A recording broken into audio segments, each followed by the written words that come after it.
Olá, eu sou o professor Arthur Góes Freire, professor de Língua Portuguesa da Rede Estadual de Ensino do Estado do Maranhão. E nós estamos participando aqui do projeto Aprova Mais, uma iniciativa do Governo do Estado que está trazendo, disponibilizando aulas para você se preparar para o Enem dos concursos no Aprova Mais pela plataforma Gonçalves Dias, tá? Não se esquece, a aula de hoje você pode, como todas as aulas, acompanhar aí pelo QR Code, certo? A nossa apostila está disponível no QR Code e também na descrição do vídeo, tá bom? Dando continuidade ao estudo das classes gramaticais, hoje nós vamos falar sobre aquela que é uma das mais importantes. Não esquece, eu falei para vocês, as classes gramaticais mais importantes, o substantivo, o pronome e o verbo. Tá? Hoje nós vamos falar sobre essa classe gramatical, tiramos a aula de hoje para falar sobre o verbo, certo? É a palavra que sofre o maior número de flexões, vamos começar dizendo isso, tá? A gente vai começar aqui trazendo a definição, tá? É uma palavra que indica ação, estado ou fenômeno da natureza, é uma palavra variável, sofre o maior número de flexões, certo? O verbo sofre flexão de número, sofre flexão de pessoa, sofre flexão de modo, sofre flexão de tempo. O verbo também sofre flexão de voz, né? Ativa, passiva, reflexiva. Ou seja, há todo um quantitativo, né, grande de flexões aí que essa classe gramatical traz, né? Preciso ver com muito cuidado o verbo em função da dinamicidade, né? Do ponto de vista semântico, a gente precisa entender a função dos verbos, né, no sentido da ação, dentro das narrativas, né? Quando você está contando uma história, a presença dos verbos, né, porque eles registram os fatos, né?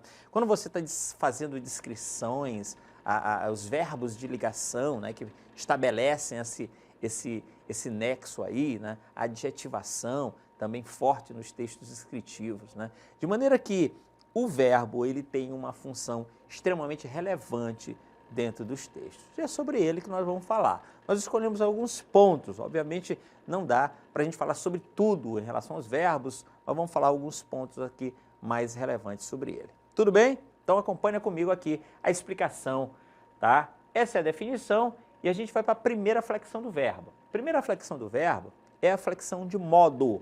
Vamos lá, vamos lembrar. O que é um modo? O modo verbal. Existem três tipos de modo verbal, tá? É o modo indicativo, o modo subjuntivo e o modo imperativo. Vocês devem lembrar, certo?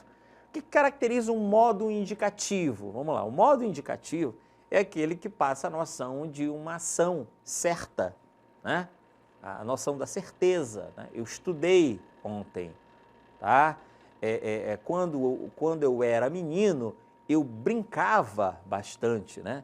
O brincava, o estudei, né? O viajarei na próxima semana.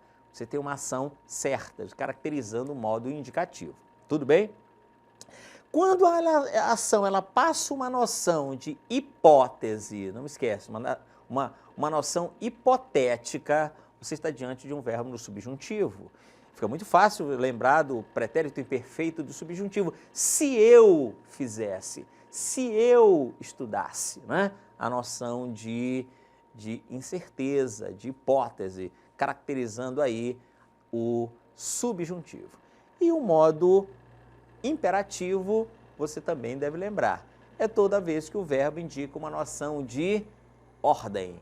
Mas não só ordem, cuidado, pedido, conselho, súplica, pelo amor de Deus, me ajuda. Isso é um verbo no imperativo, né? Ele denota essa noção aí, né? Ele se volta para o receptor, né? No sentido de induzi-lo a uma ação. Não é à toa que a gente aproveita para fazer o gancho que os verbos são muito presentes em textos publicitários, não é isso?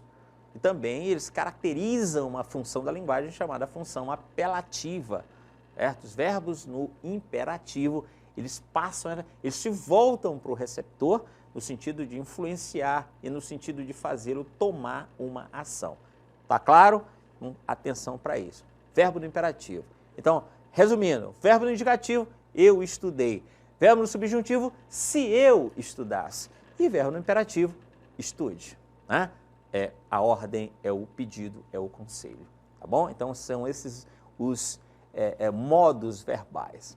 Nós também temos as conjugações verbais. Não coloquei aqui, mas vamos só lembrar. Os verbos se dividem de acordo com sua conjugação. Eles podem ser de 3 tipos, vamos lembrar. Existem os verbos de primeira conjugação, são todos aqueles terminados em AR, cantar, estudar, falar, voar. Os verbos de segunda conjugação são os terminados em ER, então, vender, fazer, doer, né? Comer. Os verbos terminados em IR são considerados os verbos de terceira conjugação. Dormir, sentir, omitir, né? Fingir, né? E os verbos que terminam em OR, é só lembrar, são poucos, ou compor, todos derivados do antigo verbo poer, por isso são verbos de segunda conjugação. Os verbos terminados em OR, tá bom? Verbos terminados em UR não existem, tá? Não vamos se atrapalhar aí. Verbos só podem ser terminados em AR, ER e IR, tá bom? Determinando a conjugação deles. Uma outra classificação, uma outra flexão dos verbos é de acordo com sua voz. E isso aqui é bastante explorado, né? Então vamos ficar atento. As vozes verbais são 3, vamos lembrar? Eu estou diante da voz ativa, a voz passiva e a voz reflexiva, certo? Voz ativa, voz passiva e voz reflexiva. São as vozes verbais, tá? Olha só. A voz ativa é aquela em que o sujeito, não se esquece, ele pratica uma ação. Só é possível determinar a voz verbal quando você tem um verbo indicando uma ação. Então, na frase, visualizem, ele resolveu o problema. Ele resolveu o problema. O que acontece? O verbo resolver indica uma ação, o sujeito, que é ele, está praticando essa ação. Então, você está diante de um caso de voz ativa, tá bom? Lembrar que toda voz ativa ela pode ser transformada para voz passiva e vice-versa.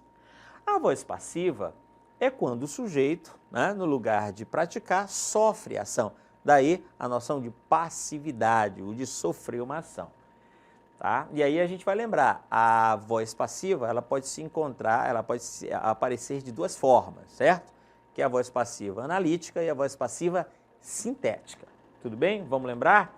Então, quando eu digo, o problema foi resolvido por ele, ó, o sujeito é o problema, notem como agora, tá, o termo do qual se declara algo, que é o problema, está sofrendo uma ação.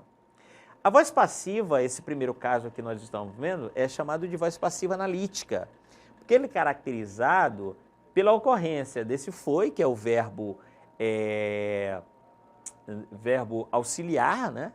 E o resolvido, que é o verbo principal no particípio. Então, essa é a característica, né, essa estrutura da voz passiva analítica, verbo auxiliar e verbo principal no particípio, tá certo?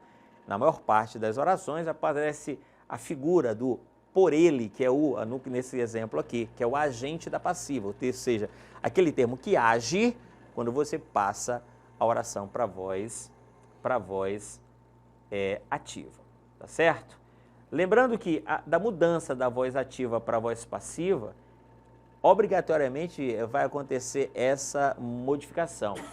O sujeito da ativa, ele passa a ser agente da passiva, né? Ele resolveu o problema foi resolvido por ele. O objeto direto da ativa, que no caso é o problema, quando eu passo para passiva, ele passa a ser o sujeito, né? Ficou claro isso aí para você? Então vamos lá, repetindo. Ele resolveu o problema, ele é o sujeito, problema é o objeto. Quando eu transformo para a voz passiva analítica, o objeto passa a ser sujeito, o problema foi resolvido por ele, e o ele, que é sujeito da ativa, passa a ser o agente da passiva, ou seja, o termo que age quando a oração está na voz passiva, tá bom? O outro caso é a voz passiva sintética, certo? Vamos lembrar. Voz passiva sintética é só associar sintética com si, chamado pronome apassivador ou partícula passivadora, certo? Então, olha só, nesse caso você vai ter, preste atenção, sempre um verbo, tá? Um verbo, esse verbo ele vai ter que ser um verbo transitivo direto, direto e indireto. Ele vai estar acompanhado de não de um objeto, mas de um sujeito, tá? E você tem um si, né?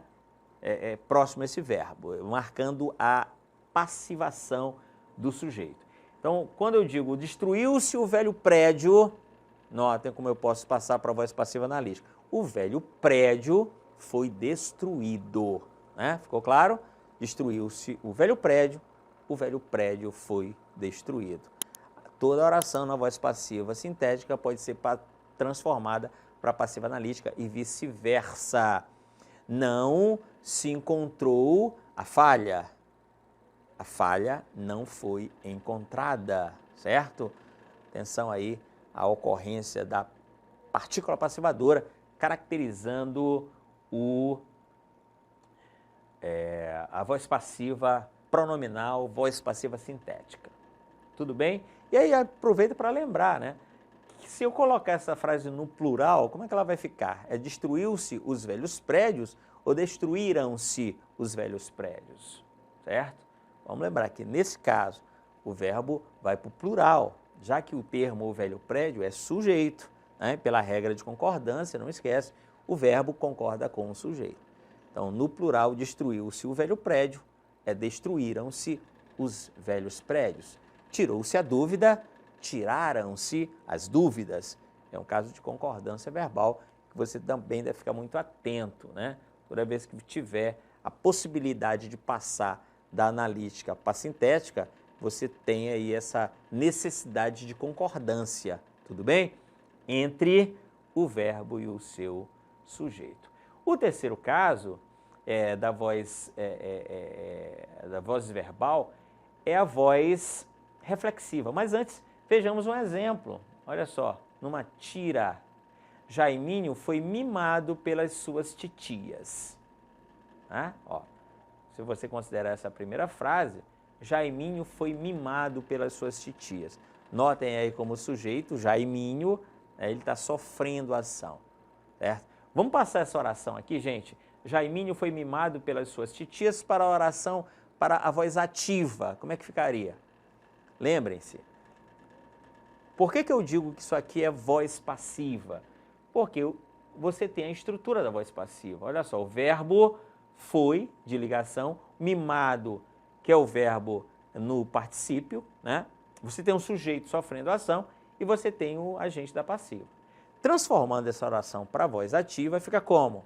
Suas titias mimaram Jaiminho, né? Suas titias mimaram Jaiminho, tá bom? Pronto, só um exemplo aí de como a voz tá, ativa. A voz ativa, ela imprime ao texto, é importante lembrar, um pouco mais de vigor, um pouco mais de... né? Por isso que alguns redatores, alguns manuais de redação sugerem, né? Usar sempre a voz ativa no lugar da passiva, né? Então, o governo decretou uma mudança, o governo decretou um aumento, né? Melhor do que um aumento foi decretado pelo governo. Então, a frase na voz ativa, ela tem um pouco mais de vigor, tem um pouco mais de força. Daí, nos textos, é melhor empregá-la. Mas, claro que tudo vai depender da ideia que se quer passar, né? Da semântica aí das orações. Bom, e o terceiro caso das vozes verbais é a voz reflexiva, né? Vamos lembrar, voz reflexiva é toda vez que o sujeito pratica e sofre a ação expressa pelo verbo. O sujeito pratica e sofre a ação expressa pelo verbo. Então, quando se diz o menino feriu-se, observem, o menino feriu-se, o menino feriu quem? Ele mesmo, a si mesmo, né? O pronome reflexivo, ele é sempre o si quando puder ser substituído por a si mesmo, tá? Então, ela se dá muita importância. Ela dá muita importância a si mesma. Você tem um pronome reflexivo, certo? Pronome reflexivo é toda vez que o si puder ser substituído por a si mesmo e lhe passar essa noção de que o sujeito pratica e sofre a ação. E aí você tem caracterizado a voz reflexiva. Atenção, esse si, ele é chamado de pronome reflexivo, tá? Pronome reflexivo. E aí a gente aproveita também para falar, existe o pronome reflexivo recíproco, quando a noção é de reciprocidade, o verbo passa a noção de reciprocidade. Por exemplo, quando se diz, os alunos se abraçaram, né? Eles abraçaram uns aos outros, né? Então você tem aí uma noção, não a si mesmos, né? Porque você não pode abraçar a si mesmo, mas uns aos outros. Ele continua sendo um pronome reflexivo, só que ele recebe essa denominação, pronome reflexivo recíproco, ele equivale a uns aos outros, não esquece, tá bom? Então essas são as vozes verbais. E para a gente finalizar, vamos relembrar as formas nominais do verbo, certo? Quais são as formas nominais do verbo? São 3, e é muito importante que você relembre. É o infinitivo, o gerúndio e o particípio. O infinitivo é o próprio verbo, né? Ele termina com AR, com ER ou IR, dependendo da conjugação, se for de primeira, segunda ou terceira, tá? Então, quando eu digo, ao assumir seu papel, o cidadão vive melhor. Observem, ao assumir seu papel, o cidadão vive melhor. Assumir é um verbo de terceira conjugação, termina em R, e aí a forma do verbo caracteriza o infinitivo. Aqui são 3 orações reduzidas, né? Por isso que os verbos estão na sua forma nominal, tá? O outro exemplo de forma nominal é o gerúndio, certo? Gerúndio, que é a terminação em NDO. E aqui a gente aproveita para fazer uma observação no seguinte sentido, né? O gerúndio, há quem pense que usar o gerúndio é errado. Não, o erro não é gerúndio. O gerúndio não tem... Quando ele é corretamente empregado, quando ele passa a noção do processo, né? Estamos gravando, estamos vivendo, então é uma ação em processo. O gerúndio é perfeitamente. O problema é o gerundismo, né? Quando você emprega o gerúndio de maneira excessiva e de maneira também equivocada, né? Amanhã estarei fazendo. Não pode, porque o gerúndio é só quando é ação presente, ação em processo. Então nunca jogue esse verbo no futuro usando o gerúndio, tá bom? Então nada contra o gerúndio pode ser perfeitamente usado, basta que ele seja empregado corretamente. E por fim o particípio, né? O particípio é caracterizado pela terminação ADO ou IDO, dependendo da conjugação. Se o verbo for de segunda conjugação, de primeira conjugação, ADO. Se for de segunda e terceira, IDO. Concluído, participado, cantado, conversado, certo? Existem os particípios regulares e os irregulares, tá? Os irregulares, por exemplo, o verbo fazer não existe a forma fazido, existe a forma feito. A gente, quando ele não tem essa terminação ADO ou IDO, ele é chamado de particípio irregular. Tranquilo? Bom, agora vamos às nossas questões. A primeira questão é essa aqui. Não fique em silêncio. Racismo faz mal à saúde. Denuncie. Ligue 136. Pronto, certo? Aqui é um jogo interessante, né, da intertextualidade, né? Parece aqueles anúncios dos hospitais, que é fique em silêncio, faça silêncio, né? Aqui é não fique em silêncio, ou seja, não se omita, né? É um jogo bem interessante aí. Mas a questão é simples e ela quer que nós identifiquemos qual é o modo verbal. E aí, gente, tá claro, não tá?